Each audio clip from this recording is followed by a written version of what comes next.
Every year, thousands of gun owners dump hard-earned cash on 9mm pistols everyone swears are legends. But the truth? Many are outright disasters hiding behind hype. This isn't just another flashy list.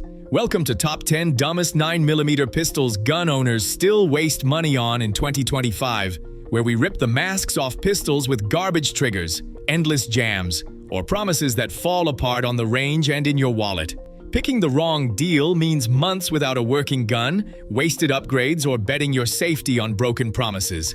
Half of you will be furious by the end, especially when you see what takes the #1 spot. So, which so-called icon is about to make you rethink everything? Number 10. SCCY CPX2. Every gun shop bargain bin has at least one of these, luring new buyers with a price tag under $300 and a look that screams tactical to anyone who doesn't know better. But the first time you rack the slide and pull the trigger, the illusion collapses. The trigger feels like you're dragging a rusted anchor across gravel, long, gritty, and unpredictable. Forget about quick follow-up shots. You'll spend more time guessing where the break is than actually firing. Then come the jams. Fresh out of the box, the CPX2 has a habit of choking on everything from cheap steel to premium brass. Light strikes and failures to feed show up so often, you'd think they were standard features. SCCY loves to brag about their lifetime warranty, but when you're sending your pistol back for repairs every other month, the free fix starts to feel like a bad joke. Owners post about 2, sometimes 5 malfunctions in a single 100-round box, hoping each trip to the range will be different. It never is. The punchline? Even the much-mocked Hi-Point YC9, which looks like it was designed as a joke, ends up running circles around the CPX2 in reliability. If your goal is to waste money and time, SCCY's got you covered. Number 9. Taurus G3C. Taurus loves to tell everyone they've turned a corner, but the G3C is still playing Russian roulette with your wallet. Buying one is a gamble. Some run fine, but others show up with parts that seem allergic to staying in one piece. The trigger bar has a habit of snapping during regular range sessions, leaving you with a click instead of a bang and a paperweight instead of a pistol. Extractor problems pop up more often than Taurus fanboys want to admit, causing spent cases to stick and jams that kill any hope of a smooth shooting session. Even the slide lock can decide to take a vacation, refusing to hold open on empty. When things break, Taurus customer service is a test of patience. Owners report waiting 2, sometimes 3 weeks just to get a pistol back, only to have it fail again after a few hundred rounds. Meanwhile, forums fill up with stories of repeat repairs and buyers swearing off Taurus for good. For about $100 more, the Canik TP9 Elite SC delivers a pistol that actually works. But for those who love to gamble on quality control, the G3C is always ready to disappoint. Number 8. Ruger American Pistol. Ruger tried to break into the striker-fired market with something they claimed was both rugged and modular. But what they delivered feels more like a cinder block with a trigger. The grip is famously compared to holding a 2x4, flat, awkward, and about as ergonomic as a brick wrapped in sandpaper. Every instructor who's demoed one ends up fighting the grip angle, with fingers stretching for controls that just don't sit where they should. The trigger is a multi-stage mess, mushy at the start, stacking tension in the middle, and finally breaking with all the drama of snapping a wet stick. Forget about a crisp reset or smooth follow-up shots. This thing makes every pull feel like a guessing game. Hollow points? Good luck.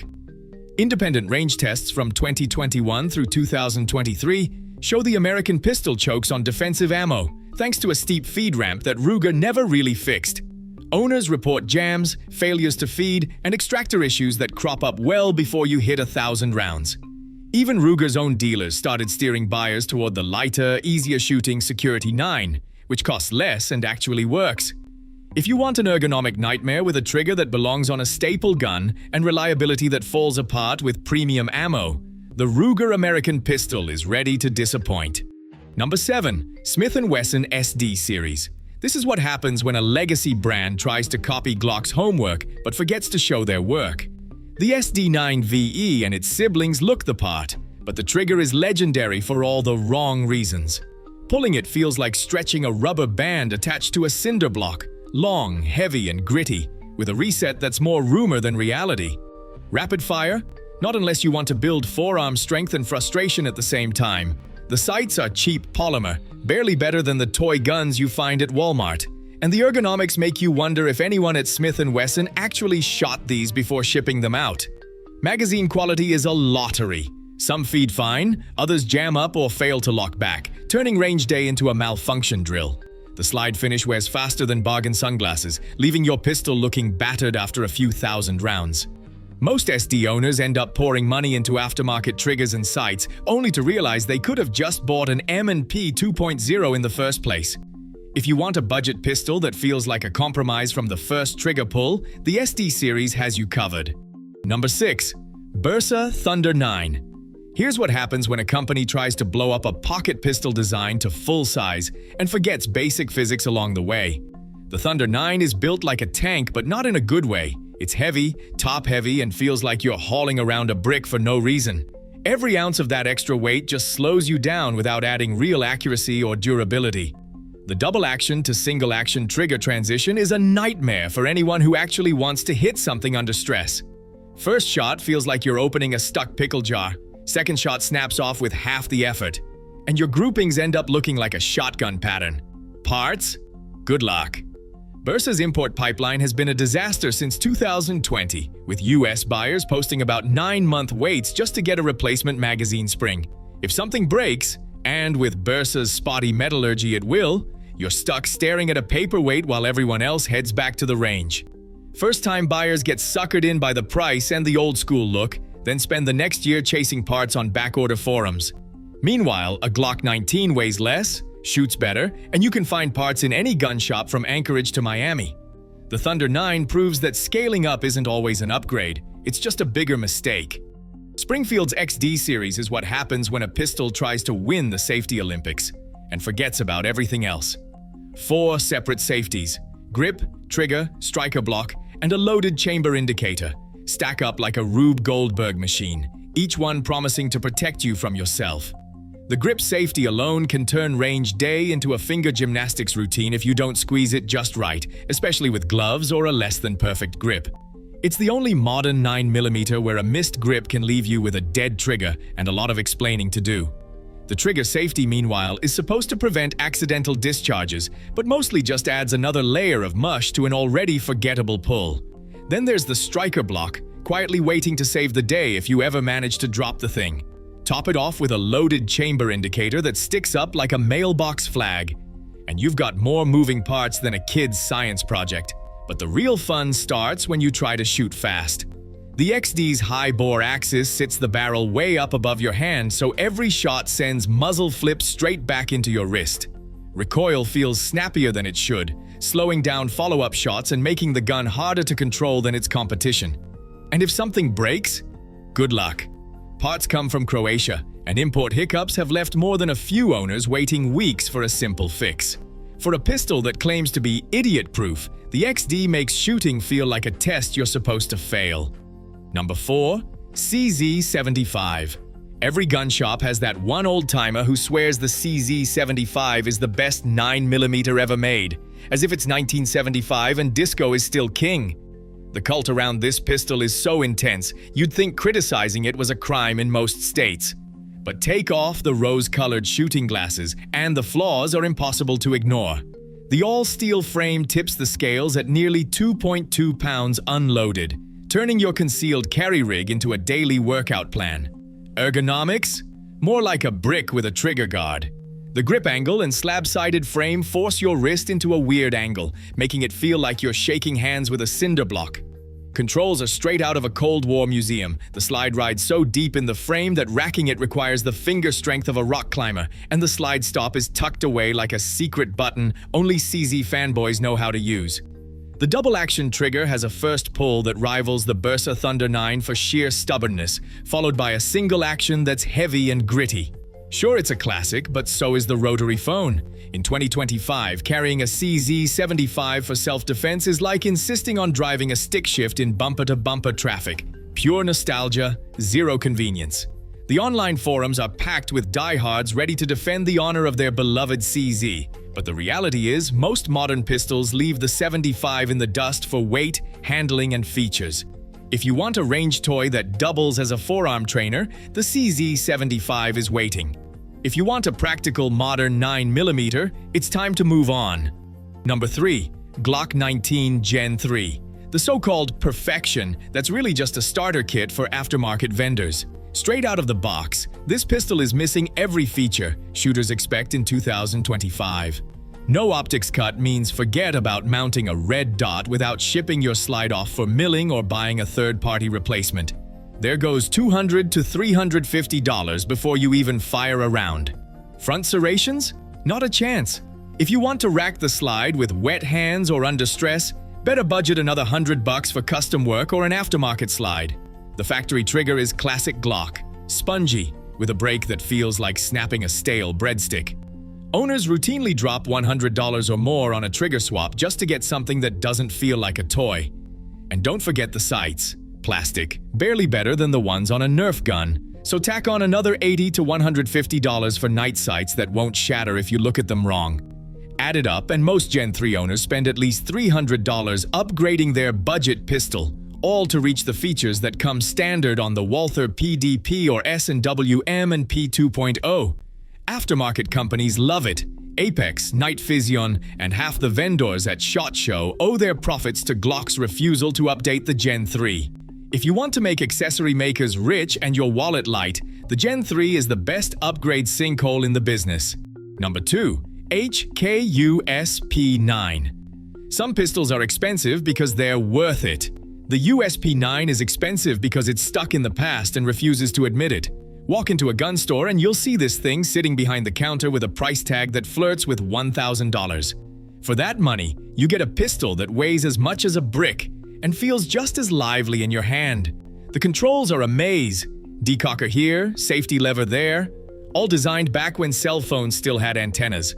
Shooters who train with modern pistols end up fumbling through the USP's manual of arms like it's a pop quiz they didn't study for. Need spare magazines? Get ready to pay $80 each, assuming you can even find them in stock. HK's parts catalog might as well be written in German, given the wait times and prices. Instructors who've actually run classes with these things usually steer students away, calling them overbuilt, overpriced, and outperformed by guns that cost half as much. But the fanboys on forums will defend their USP9 to the grave, insisting it's a legendary design. Never mind that most modern pistols are lighter, simpler, and come with features the USP can only dream about. If you want to spend $1,000 on nostalgia and complicated controls, the USP9 is waiting. If you want your money to buy performance, look anywhere else. Number 1. Sig P320, the king of controversy. This pistol isn't just a bad buy, it's a headline generator. Over 100 documented cases of uncommanded discharges, with injuries stacking up in police departments, courtrooms, and hospital beds across the country. In July 2025, Airman Braden Loven was killed at F.E. Warren Air Force Base when a holstered P320 fired without anyone touching the trigger.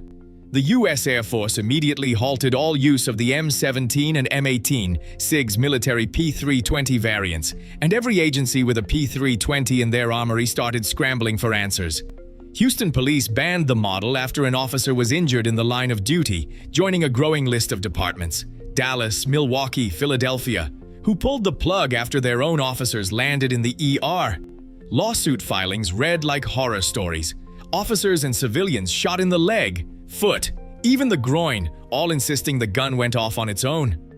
SIG execs keep denying there's a design flaw, but leaked memos and internal emails tell a different story.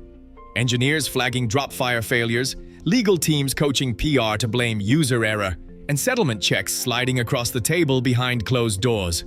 The P320's rap sheet is longer than most criminals. If you want to gamble with your safety and your life, there's no dumber way to spend $1,000 in 2025.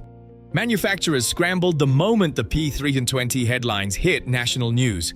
Sig Sauer rushed out a so-called voluntary upgrade kit, careful to avoid the word recall in every press release. The company processed over 100,000 safety kits by 2023, with dealers reporting lines out the door as owners tried to get their pistols retrofitted before the next viral lawsuit. Third-party accessory makers saw a gold rush. Apex, Overwatch, and Grey Guns all launched drop-safe triggers and striker kits, and couldn't keep them in stock for 2 years straight. Some retailers estimate that half of all P320 owners bought at least one aftermarket safety part by 2022, turning a design flaw into a booming cottage industry. Meanwhile, Sig quietly rolled out silent model changes, tweaking internals and launching new X-Series and Legion variants with beefed-up safeties, but never admitting fault. The ripple effect didn't stop there. Glock, Smith & Wesson, and Walther started advertising their own drop test results, suddenly making third-generation internal block systems the new industry buzzwords. Even companies with clean records fast-tracked safety audits and quietly updated striker-fired models, all because nobody wanted to be the next Sig. For accessory makers, the P320 mess was a jackpot.